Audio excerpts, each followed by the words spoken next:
Hey family, before we get into today's story, I'd really appreciate your support. Subscribing is one of the best ways to help us out. It's quick, free, and keeps the awesome content coming. Every listen, like, and share truly means a lot. Let's keep this channel growing. Thank you so much. My wife just passed away. My father told me to marry another woman just like he did. This started a war between us. I, 26 male, lost my wife Annie over a year ago when our two children were only 18 months and 4 years old. She was only 25, Annie, and I had two kids who were barely 18 months and 4 years old at the time. Almost the exact age I was when I lost my mom. The parallel was chilling, and it forced me to confront the full circle my life had taken. I was only 5 when my mom passed away. It's one of those memories that isn't just a single moment. It's like a shadow that stretched long over my childhood.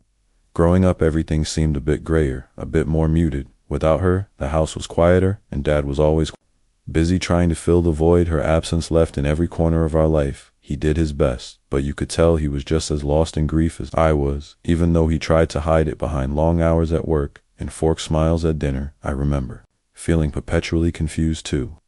Why my mom, why our family friends would talk about their moms, their plans for Mother's Day. And it felt like living in a world where everyone else had something precious that I had lost. Birthdays and holidays were the hardest Dad tried, he really did, but there was a particular kind of emptiness that comes from missing a person who was supposed to be there for those moments. As I grew older, that confusion turned into a deep-seated fear of loss. Clinging tightly to relationships or shying away from them entirely to avoid the potential heartbreak. It wasn't until much later in my own adult relationships that I began to understand the depth of my fear. Therapy helped. Talking about her, about the memories and the pain, made it more bearable. Losing Mom so young fundamentally shaped who I am. It made me more empathetic towards others' pain, more aware of the fragility of life. Back then, the world seemed suddenly bigger and more intimidating. Without my mom, even though I was too young to comprehend all the ways her passing would impact me, I felt her absence in every part of my daily life. There was an emptiness at home, a silence that wasn't just about the lack of her voice, but about the missing layer of love and security she represented. Annie always had this vivid memory of her dad, how he'd lift her high above his head and make her feel like she could touch the clouds. She was just 6 when he was taken from her, swept away by a sudden illness that none of us were ready to face. That loss carved a deep, aching void in her life, one that shaped her in ways she only sometimes talked about. She grew up determined to be the pillar her dad couldn't be, for her to build a fortress of love for our kids that nothing could penetrate, not even death. But life, as it often does, had other plans. It was a crisp fall morning, much like any other, except Annie wasn't feeling well. We thought little of it at first, a passing bug, we hoped, but it turned out to be much more serious. Within months, we were grappling with a reality that mirrored her deepest fears. Annie was diagnosed with a terminal illness, the kind that sneaks up silently, but quickly overwhelms. In those final months, Annie's resolve to make lasting memories with our kids became everything. Every day, despite her waning strength, she'd spend time with them, reading stories, playing games, or just holding them close, embedding her presence in their lives in ways she hoped would be indelible. She often spoke to me late at night, her voice a mixture of determination and despair, about her need to leave a legacy of love for them to be there in their hearts and minds, even when she could no longer be there in person. She wanted so desperately to break the cycle of loss that had shadowed her childhood, to give our kids the stable, loving foundation she had lost so early on. Her biggest fear was repeating history, leaving our kids with the same hollow memories and unanswerable questions she had struggled with. Watching Annie with our children, I saw the lengths she went to imprint her love on their young lives. She would record videos for them, leave little notes in unexpected places, and create traditions that could carry on in her absence. Her creativity in weaving these threads of connection was both inspiring and heart-wrenching. When she passed, the loss was monumental, echoing the emptiness of her own childhood, but also filled with the richness of the love she had poured into every moment with them. Annie had always had a clear vision of her own funeral. Unusual as that might sound, it was something we'd talked about occasionally, those strange, somber discussions that unexpectedly pop up and linger between a couple. She wanted it to be more a celebration of her life than a mourning of her death. Don't make it all doom and gloom, she'd say, half joking, but serious about the essence of her wishes. Make it a day where everyone can remember the happy times with lots of flowers and maybe even some fireworks when it happened. I was plunged into a deep grief that was hard to navigate, filled with the pain of loss, but also the duty to honor her final wishes. The day of her funeral arrived on a bright and clear morning, which felt almost offensive in the context of our loss, yet fitting for the type of farewell. She had envisioned the service was held at our local church, a place she had chosen not just for its spiritual significance, but also for its beautiful stained glass windows and the way the sunlight danced through them in the mornings.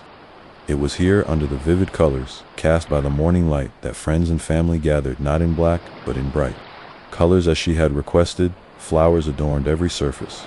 Wildflowers, her favorite, in vibrant hues of blues, yellows, and reds, creating a tapestry of color that transformed a usually somber space into one that was alive with remembrance and love. The air was filled with her favorite music, a mix of classic rock and folk tunes, songs that had soundtracked our life together. Each melody stirred memories, bringing smiles even through the tears. After the service, we moved to a nearby park. Another place Annie loved. It was here that the atmosphere lightened as people shared their stories about Annie, her quirks, her laugh, her boundless energy.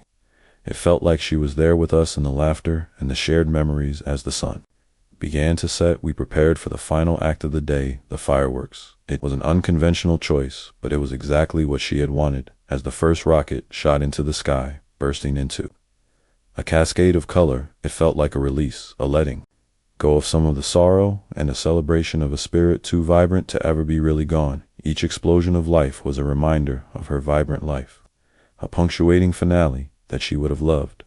Now, as I watch our children grow, I see Annie's influence in their resilience, their laughter, and even in their tears. They talk about her often, recalling moments I didn't even realize they remembered.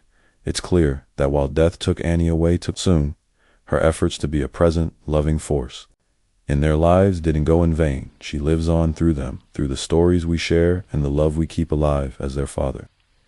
My role has evolved to not just nurturing them, but also preserving the essence of what Annie wanted for them, a sense of security, love, and the knowledge that they were, and always will be, cherished no matter what life throws our way. Now, as I watch my own children, I see that same confusion and loss reflected in their eyes. They look for Annie in simple moments.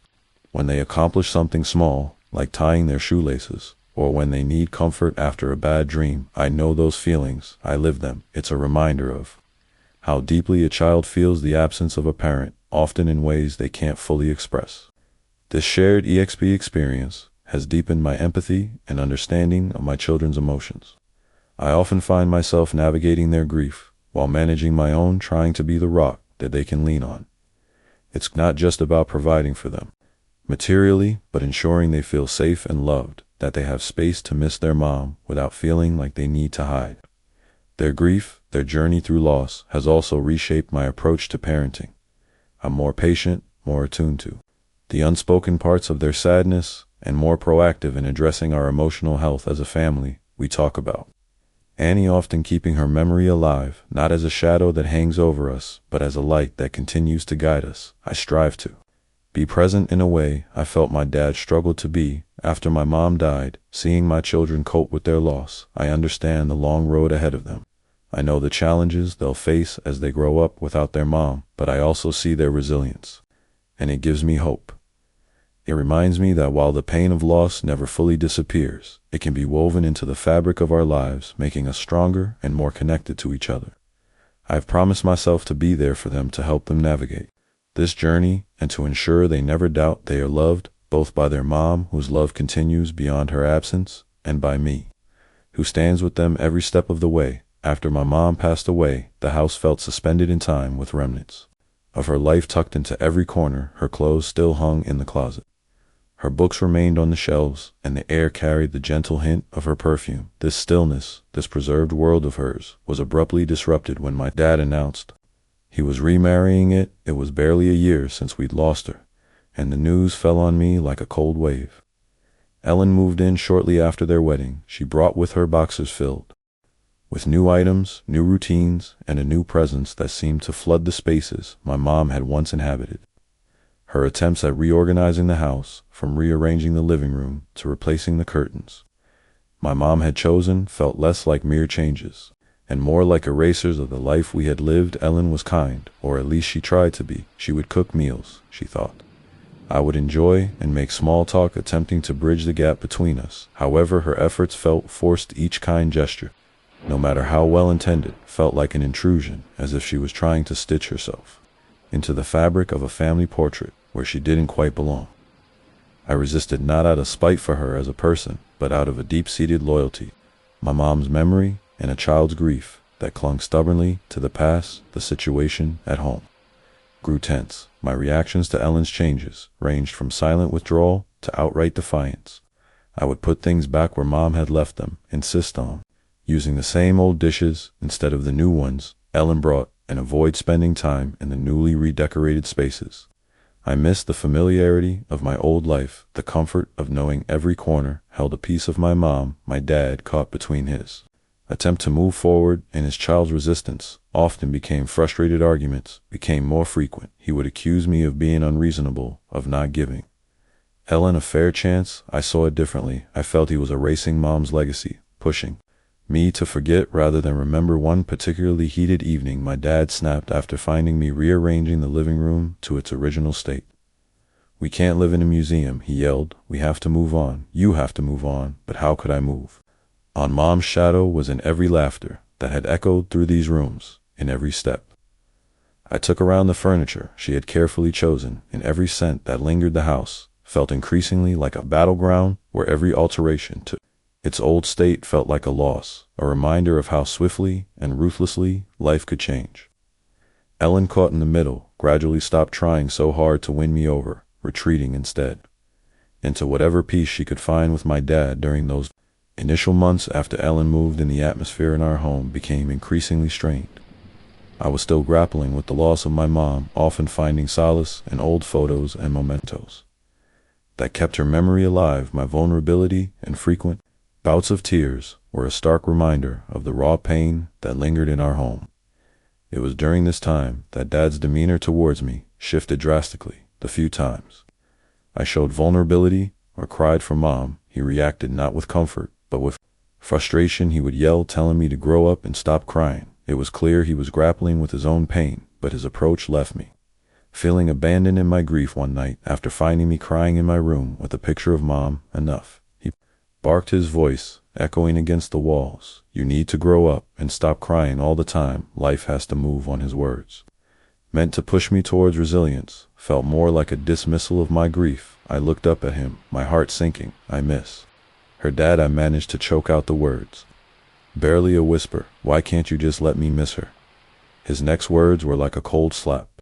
"I'm happier now, and you should be too. I love Ellen more than I ever loved your mom." He declared it with a harsh certainty that seemed to seal the growing gap between us. The room fell silent, save for the quiet sobs that I couldn't hold back. Those words, harsh and raw, sliced through the fragile thread of understanding that had tethered us. I felt not just the loss of my mom, but also the creeping loss of my dad, who was now a stranger, driven by his own grief and newfound happiness. Those words, harsh and raw, cut deeply, wounding me more than the tears I shed for Mom. As the years passed, the emotional distance grew. Dad was increasingly absent, not just physically, but emotionally.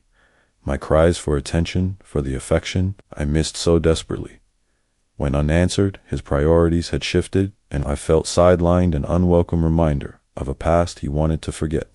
Ellen, for all her efforts, could never bridge the gap between Dad and me. It felt like a betrayal, not just of Mom's memory, but of the father-son bond. We should have had, feeling abandoned and misunderstood. I withdrew into myself. The isolation at home led me to seek solace elsewhere, in books, in school activities, anywhere I could find a semblance of the care and attention I lacked at home. But the impact of those formative years lingered. I harbored a deep-seated mistrust for relationships, fearful of being left behind again, of loving someone who might one day decide I wasn't worth sticking around for. As an adult looking back, I can see that Dad was dealing with his grief in his own flawed way, but the understanding of his pain does little to soothe the resentment and hurt of a child who felt left behind. Now facing my own challenges as a widower, I'm determined to be the father to my children that I needed when I was their age. one who is present, supportive, and unconditionally loving no matter what life throws our way. But after Annie died, my dad, he reached out to tell me he hoped I understood him better and cut him some slack for everything. I didn't respond to him at the time because I was in the most immediate sense of grief still today. It's still raw, but I'm in therapy to try and find peace in my life. He reached out to me a few more times, and he apologized for his initial message. We met up a few days ago. Per his request, we met at a quiet cafe, a neutral place that seemed suitable for what was already a tense discussion waiting to unfold as I sat across from him, still wearing my wedding ring, a stark symbol of my ongoing grief. It didn't take long for the conversation to veer into uncomfortable territory. He noticed the ring almost immediately and took it as a cue to voice his thoughts on moving forward. You can't keep living in the past.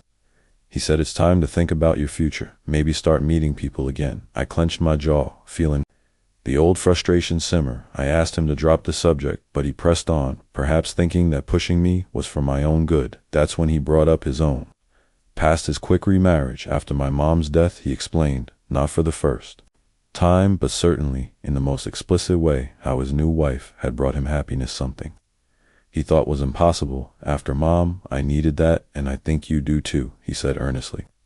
I thought you'd understand by now, especially with the kids needing a mother figure. His words stung sharply. It wasn't just a suggestion that I replace Annie, but the implication that my grief was somehow a selfish indulgence that I should move past for the sake of the kids. He went further, saying that he hoped I would eventually see the benefit of his choices, that I would stop hold on to my resentment, and realize that embracing someone new wasn't a betrayal of my late wife. I told him firmly, it doesn't work that way. Grieving isn't just something you turn off to make room for someone else, and it certainly doesn't work on a convenient timeline. I could see the frustration in his face, mirroring the anger in mine. You think I hate you for being happy with her, but it's not about that. It's about how you handled everything when Mom died, how you pushed her memory out as if it was the only way to be happy again. He was taken aback by my bluntness. Perhaps he hadn't realized how deeply his actions had hurt me, or maybe he had never considered that his path to happiness had left a trail of pain in its wake. Our conversation grew. Heated voices raised enough that other patrons shot us wary glances. The air was tense as my father and I reached a fragile point in our conversation. His earlier remarks about moving on and finding new love had pushed me to a break-in point. Seeing the shock on his face when I challenged his views on grief and moving forward, he paused, looking genuinely bewildered. How do you expect to find someone else to love you and the kids if you're still hung up on Annie? He asked, his voice tinged with concern, but also a hint of frustration. It was a question that might have been genuine in his mind, but felt like an accusation.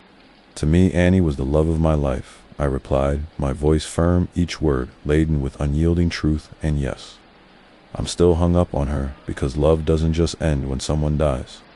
You don't just replace someone like that. I could see him trying to process my words, his eyes searching mine for something, perhaps a sign of the son he once knew who hadn't been.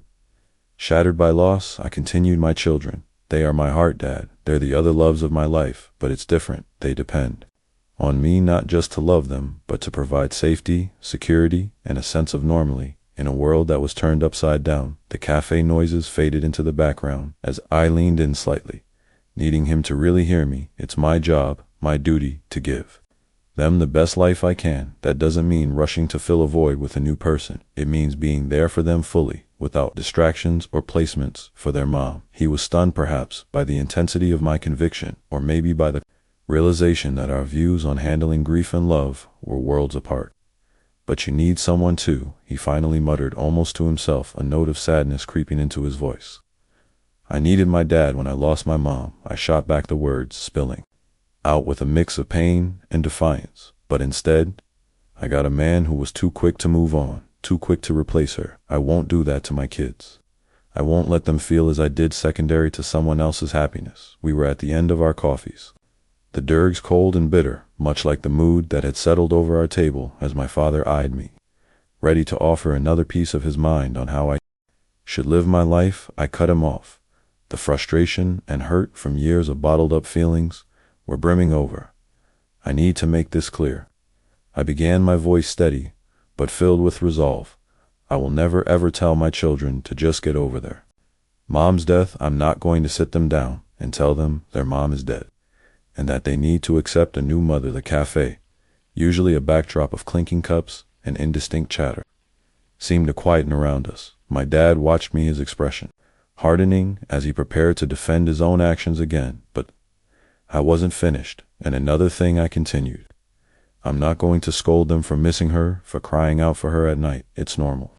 They're kids, and they lost their mother. How could I possibly take that grief and make it about someone else's discomfort? That's not what they need. They need a dad who understands their pain, not one who silences it. My dad shifted uncomfortably, his eyes briefly dropping to the table before meeting mine again. You think I don't know that? He muttered, his voice a mix of defensiveness and wariness. I think you forgot it when it mattered. I shot back, unable to keep the edge out of my voice. You remarried so quickly, and it felt like you were trying to erase Mom from our lives. You expected me to just accept it, to be okay with all the changes, because you were. I leaned forward, making sure my point was clear. I am not looking to find them a new mother. What I am striving to do is to be the best dad I can be, given the shitty hand we've been dealt. I want to give them stability, love, and understanding, not rush to fill a perceived gap with the first person who comes along. I paused, my heart pounding with the intensity of the confession, and I will never ever make them feel like they are second to anyone else in my life, the way you did with me. You made it clear you loved your new wife more, and I felt like I had lost you to not just Mom. He finally said something about regret. He regretted that I couldn't see his perspective, that maybe one day I'd understand. But as I walked away from that cafe, I knew that understanding wasn't just about seeing his point of view. It was about recognizing the deep divides in how we processed loss. I wasn't ready to forgive his past actions just because he had found happiness. My path was different, and I needed him to respect that, without judgment or pressure. As I drove home, the weight of our fractured relationship heavier than ever, I realized that some gaps might be too wide to bridge, at least for now. The last time I saw my dad at that cafe, it felt like a definitive line had been drawn. In the weeks that followed, he tried to reach out. A few times text, a couple of voicemails. His voice always held that familiar mix of concern and awkwardness, as if he wasn't quite sure what to say or how to say it without reigniting the flames of our last argument. Each attempt at bridging the gap seemed to remind me of the wide chasm that had formed between us over the years. I wasn't ready to cross it yet, so I responded sparingly, my replies brief and non-committal, until eventually I stopped responding altogether. The silence that settled wasn't peaceful, but it was necessary. Life went on as it does, filled with the daily routines and small crises of raising two kids alone. I threw myself into being a dad. The soccer games, school projects, bedtime stories, every smile and tear from my kids reminded me of my promise to be the steady presence they needed. I often thought about that conversation with my dad, turning over his words in mine, questioning the harshness of my responses and the rigidness of my stance. Yet every time I considered reaching out, I remembered the feeling of being a kid who felt second best, and I'd retreat convinced I needed more time. Months turned into a year. The seasons changed, and so did the kids. They grew taller, their faces losing the last traces of toddlerhood. My dad's attempts to connect became a memory almost as distant as the happier times before Mom's death, and the quiet moments late at night when the house was still and my mind refused to rest. I pondered the cost of my steadfastness, was holding on to my hurt worth.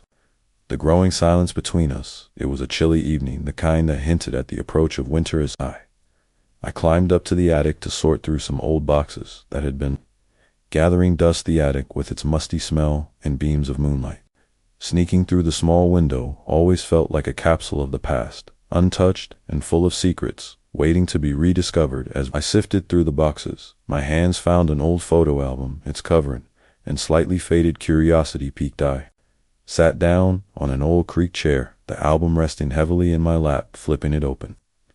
I was greeted by vibrant pictures of my mom and dad.